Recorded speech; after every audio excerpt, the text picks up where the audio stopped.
Buen día, docente Mashi. Nosotros somos del grupo número 2 y vamos a presentar hoy sobre la invasión española y los principales eventos suscitados en nuestro territorio. Para entender lo que ocurrió en el año 1492, primero debemos saber cómo era la vida antes de que llegaran los españoles. En aquel tiempo nuestro continente no se llamaba América, sino que se llamaba Abya Yala. Los pueblos que vivían aquí no eran sociedades atrasadas, al contrario tenían un sistema de vida muy avanzado y equitativo, donde el trabajo y los recursos compartían de forma comunitaria. Nuestros antepasados poseían grandes conocimientos en la astronomía, medicina natural y agricultura, lo que les permitió vivir en armonía con la naturaleza. No se llamaban ellos mismos indios, ese fue un nombre que puso Cristóbal Colón por confusión, ya que él pensó que había llegado a la India en Asia. Muy bien, en resumen, ante la invasión, el Abya Yala era un territorio densamente poblado por millones de personas, que tenían su propia cultura, ciencia y organización social, que fue interrumpida bruscamente por los españoles. En esta exposición vamos a profundizar diversos temas como la llegada de los españoles a los Andes, la captura de Atahualpa y caída del poder inca, conquista del territorio ecuatoriano, organización colonial y la Real Audiencia de Quito, sistema económico colonial, impacto social y cultural, y por último, consecuencias a largo plazo en el Ecuador. Damos paso a la exposición de cómo se dio ese primer encuentro en los Andes.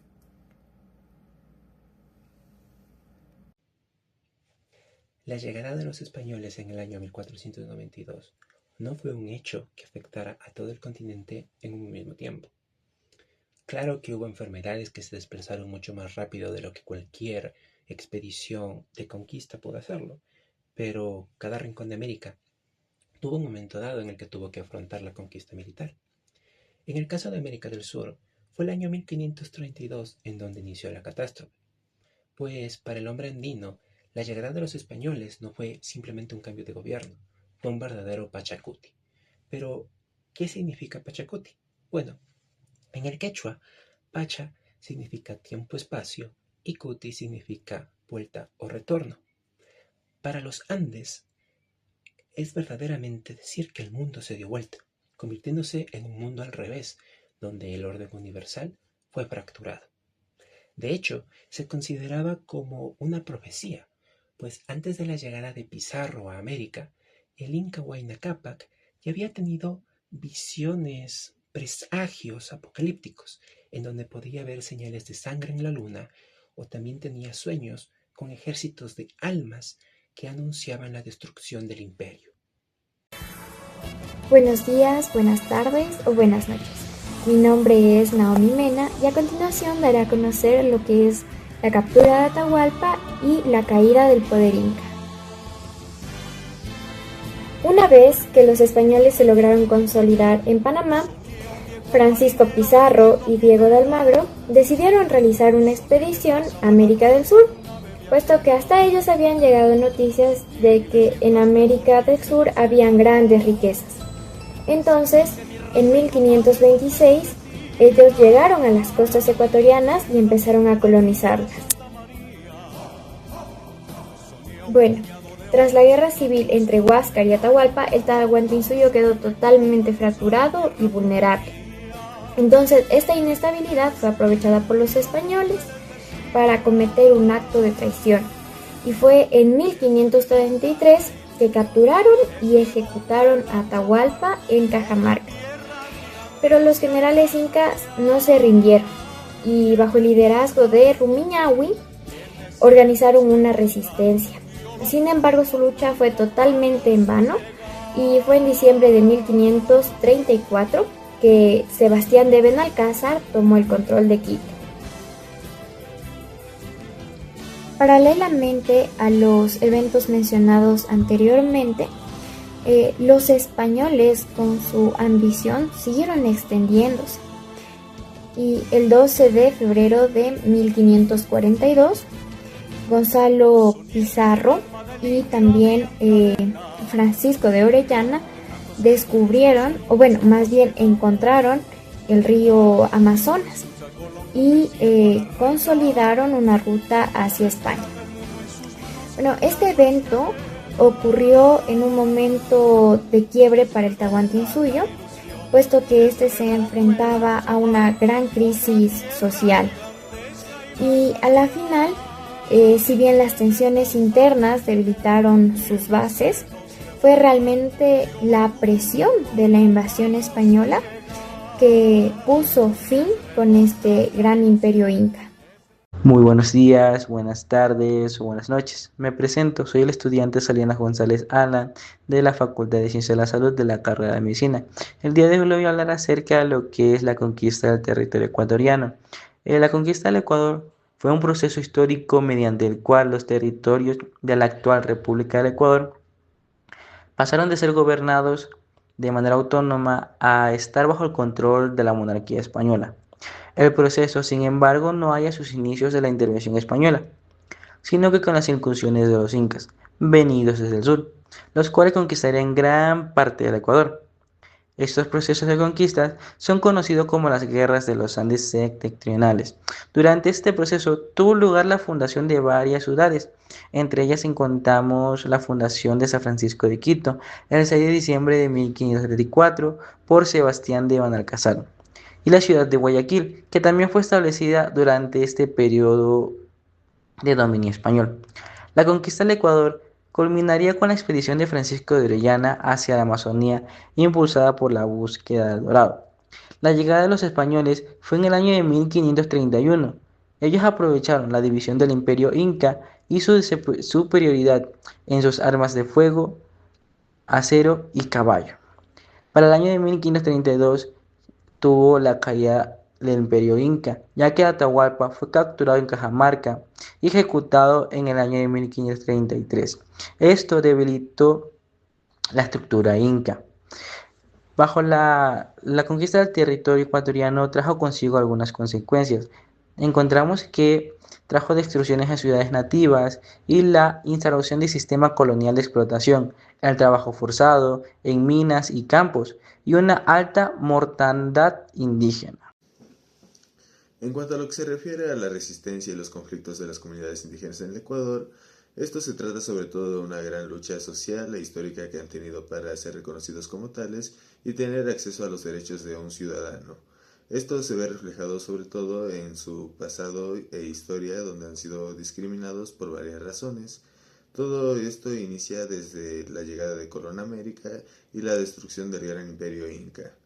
Después de eso, los ciudadanos que no fueron mutilados o asesinados fueron explotados laboralmente bajo el modelo de las encomiendas en trabajos como las mitas y los obrajes. Debido a estos abusos se dieron los primeros levantamientos previos a la independencia, como podrían ser los más importantes, el de Otavalo en 1777, el de El Guano en 1778, el de Aulausí en 1781 o el de Chambo en 1797. Todos estos levantamientos fueron mitigados por los terratenientes y la corona española de una manera sumamente violenta. Y después de esto, tras la independencia, la situación para los indígenas lamentablemente no mejoró demasiado, ya que seguían siendo oprimidos por los nuevos terratenientes y tuvieron varios conflictos con el ejército liberador que querían extraditar y explotar sus recursos. Después de esto se dieron varios conflictos para eliminar los diezmos, donde fue protagonista Fernando Daquilema, quien fue uno de los protagonistas y una figura hasta ahora reconocida en la comunidad. Ya llegando hasta épocas más actuales, se dio la destitución del presidente Yamil Mahuad por un golpe de estado que fue organizado por la CONAIE tras la dolarización. Esto nos da a entender que las comunidades indígenas siempre estarán luchando por el bien de toda la comunidad ecuatoriana y que gracias a ellas vamos a tener un gran progreso en la sociedad ecuatoriana.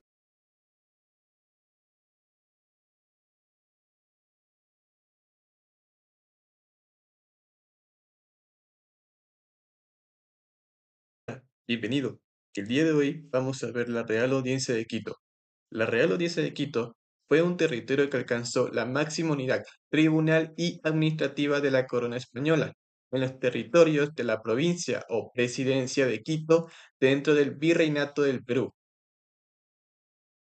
Fue creado por el rey Felipe II de España por medio de la Real Cédula el 29 de agosto de 1563 en la ciudad de Guadalajara. Su establecimiento buscaba dar mayor autonomía en la región, ya que dependía mucho de Lima. Su territorio limitaba al norte con Nueva Granada, al sur con el Virreinato del Perú, al este con el Océano Atlántico y territorio portugués, y al oeste con el Océano Pacífico. Su principal gobernación era la de Quito, pero también había secundarias como la de Esmeraldas, la de Quijón, la de Jaén o la de Maynas, pero también Guayaquil y Cuenca que se incorporaron después. Su economía era muy variada. En la costa encontramos el astillero de Guayaquil, que era uno de los más importantes del Pacífico Sur y exportación de cacao de muy alta calidad.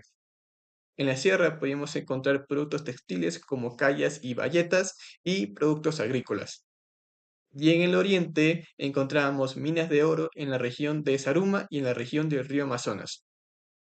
El fin de la Real Audiencia de Quito llega con el proceso de independencia, puesto que el último presidente, Melchor Almerich, fue derrocado por las divisiones y fuerzas del mariscal Antonio José de Sucre en la batalla de Pichincha el 24 de mayo de 1822. Con esto llegamos a la afirmación del tratado y capitulación y un día después se incorpora al territorio de la Gran Colombia.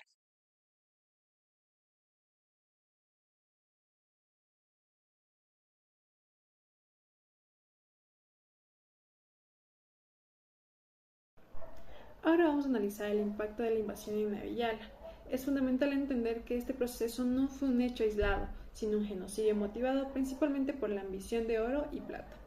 Esta búsqueda de riqueza afectó profundamente la conciencia histórica, la lengua y la identidad de todos los pueblos originarios. Al hablar del impacto social, las fuentes describen el inicio de una terrible masacre que resultó en la muerte de millones de personas. En la imagen podemos ver cómo una población de 500.000 indígenas fue prácticamente exterminada en apenas 50 años. Esta violencia no fue solo física, sino estructural, ya que se impusieron sistemas de explotación laboral como la encomienda, la mita, el tributo y la reducción.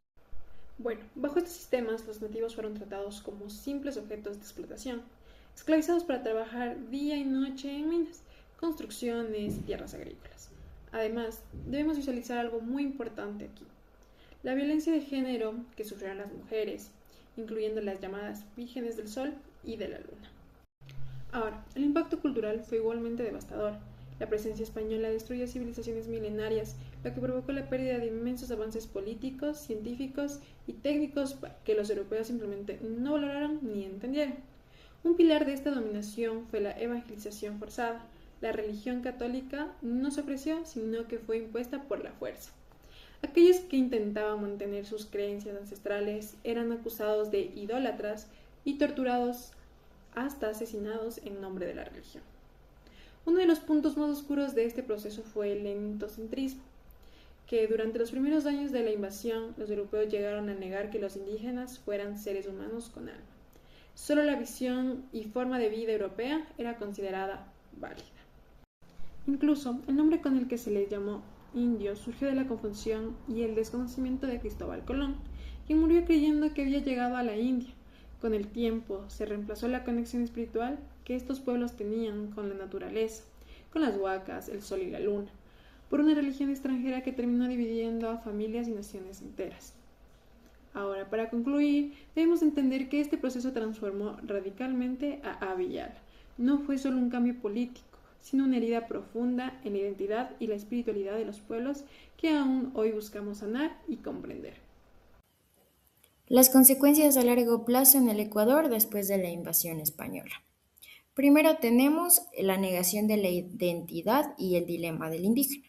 El pueblo indígena fue obligado a renunciar a sus creencias, costumbres y su idioma.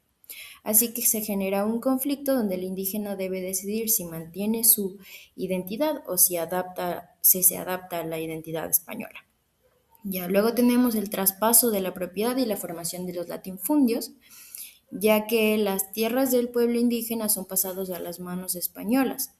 Y aquí es donde se empiezan a crear las grandes haciendas o llamados latifundios, donde una pequeña población tenía acceso a estas tierras.